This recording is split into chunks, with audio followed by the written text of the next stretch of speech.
ఎంత బాబాయ్ జీతం నీకు? 20,000. 20,000ఏనా?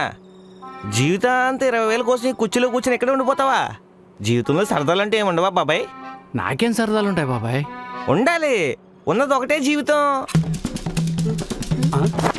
ఎంజాయ్ ఎంజాయ్ చెయ్యాలి. మానేసే ఉద్యోగం. చూడు మీ అన్నని, ఆయన కూడా ఉద్యోగం మానేసి ఊరి మీద తిరగమంటున్నాడు. ఏం ఫ్యామిలీయే. బావొచ్చాడు.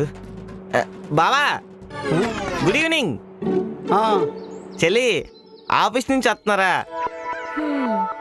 ఎందుకమ్మా కష్టపడి ఉద్యోగం చేయడం? నా మాట వినేసి నువ్వు బావ ఉద్యోగం మానేయండి, ఎంజాయ్ చేయండి. Enjoy enjoy. ఏం బావా? పోతాం. నేను ఉద్యోగం మానేస్తే ఎంజాయ్ చేయడం కాదు, చెప్పెట్టుకుని అడుక్కు తినాలి. చెత్త ఇక్కడే వదిలేశారు. ఏమండి, మీరు బ్యాగ్ పట్టుకుని వెళ్ళండి, నేను చెత్త పడేసి వస్తాను.